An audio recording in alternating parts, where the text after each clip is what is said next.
بولے زور سے. تو دائیں بائیں ہیں دیکھیے بولنا شروع کیجیے. آپ بولیں گے. میں صرف 15 منٹ کے لیے کھڑا ہوا ہوں.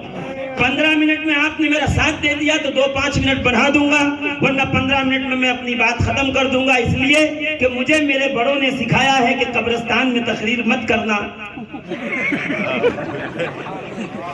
زندوں کے مجمع میں تقریر کرنا. اور اللہ کا شکر ہے کہ ہم حسینی ہیں. کی نوک پہ بھی بول کے بتاتا ہے. یہ خاموش مزاجی تمہیں جینے نہیں دے گی. اس دور میں جینا ہے تو کوہرام بچا دو. میرے ساتھ مل کے نعرہ حیدری. کوئی کل کہے جشن غوث اعظم میں حیدر کا نعرہ کیوں لگا رہے تھے؟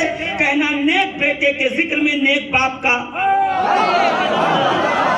اگر اس سے بڑے کمال کی بات کیا ہے کہ بیٹے کے ذکر میں باپ کا چرچا ہو. مزہ تبھی ہے نا کہ میں جا رہا ہوں لوگ کہ اس کا باپ بہت اچھا تھا. اس کا مطلب ہے خاندانی اچھا ہے.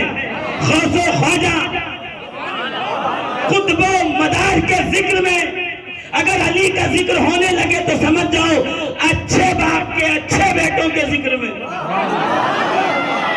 تو گھبرائیے گا نہیں. جس محفل میں علی کا نعرہ لگتا ہے وہاں 2 چیزیں کلیئر ہو جاتی ہیں. جتنے آئے سب مومن ہیں, مائیں نیک ہیں, باپ سب کا ایک ہے.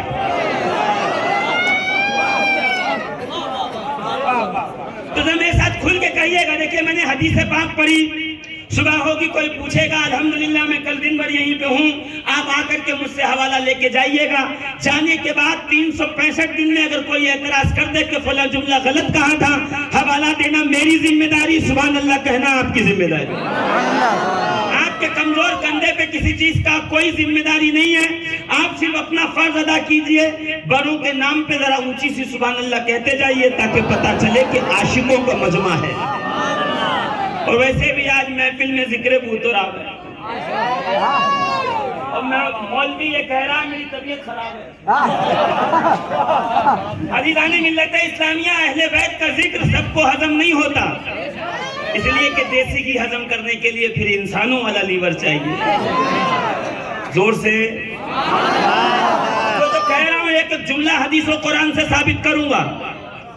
جو رسول کے صحابہ پہ بھونکے وہ جہنم کا کتا ہے, اور جو رسول کی اہل بیت کو پسند نہ کرے وہی جہنم کا خنزیر ہے. تو نہ ہمیں جہنم کا کتا پسند ہے نہ جہنم کا سور. ہمیں تو پسند ہے وہ جو اہل بیت کے در کا غلام ہو, غوث و خواجہ کے در کا فقیر. سبحان اللہ. بے شک.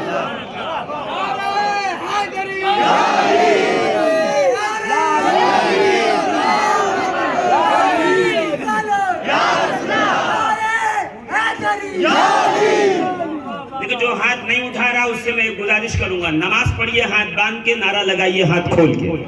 اس لیے کہ نماز میں ہم امام اعظم ابو حنیفہ کی تقلید کرتے ہیں, نعرے میں ہم عباس علم بردار کی تقلید کرتے ہیں. تو سارا مجمع میرے ساتھ نعرہ تکبیر, نعرہ رسالت, نعرہ حیدری, جشن پیران پیر, جشن غوث اعظم دستگیر. دیکھیں میں ایک دم سمپل سی بڑی آسان بات کرنے کا جو ہے میں موقف رکھتا ہوں. میں بہت مشکل بات کر دوں آپ کے لیے مشکل پڑ جائے تو مزہ نہیں آئے گا. بس بات بڑی سیدھی سی, جلدی چلیے, بڑی جلدی بات ختم کرنے کا میں ارادہ رکھتا ہوں. آپ کی نیند میں خلل نہیں ڈالوں گا. رات بھر جاگیں گے آپ تو صبح جلوس میں کیسے جائیں گے, کام پہ, دکان پہ, مکان پہ, اپنے روزی روزگار پہ, بزنس پہ, تجارت پہ کیسے جائیں گے آپ. مگر ہاں رات کو جب تک یہاں بیٹھے رہیں اس فرش پر حق ادا کرتے رہیں, بولتے رہیں. اس لیے کہ ہم گونگوں کے نہیں بولنے والوں کے مجمع میں بیٹھے ہیں. جلدی سے چلیے گا. رسول نے علی کو بتایا, علی نے بیٹے حسین کو, حسین نے سید سجاد کو بتایا, سید سجاد نے بتایا محمد باقر کو, محمد باقر نے اپنے بیٹے امام جعفر صادق کو بتایا. اور اگر آپ کو ذرا سا طبیعت پہ گھیرا نہ گزرے تو میں سب کا تعارف کراتا گزروں کہ نبی نے, کس نبی نے بتایا؟ وہ نبی جس نے دنیا میں کسی انسان سے نہیں پڑھا. ایک جماعت کہتی ہے کہ نبی معاذ اللہ امی تھے, بے پڑھے لکھے تھے, ان پڑھ تھے. وہ اس لیے کہتی ہے کہ بیچارے کیا کریں, لکیر کے فقیر راوی نے بتایا ہی نہیں کہ نبی کریم بستہ لے کے, کتاب لے کے, سلیٹ لے کے, پاٹی لے کے, تختی لے کے کہیں گئے ہوں پڑھنے کے لیے. میں پڑھوں پروردگار تیرے رب نے کہیں پڑھا نہیں, تو کائنات کا علم آیا کیسے؟ تو رب العالمین ارشاد فرمائے گا، ادارہ میں بتاتا ہوں، الرحمن علم القرآن. لوگ دنیا کی یونیورسٹی میں پڑھتے ہیں، میرا حبیب توحید کی یونیورسٹی سے پڑھ گیا. اب لیجئے، کل صبح یہ شور ہو جائے، کل کس کو بلائیں گے؟ نعرہ تکبیر، نعرہ رسالت، نعرہ حیدری. اب کل یہ شور مچ جائے، نورنگ آباد والوں، مدنی ینگ کمیٹی والوں، نوجوان کمیٹی والوں، یہ کس کو بلا لیا؟ جس کو بلایا تھا کچھ پڑھا لکھا تھا یا نہیں؟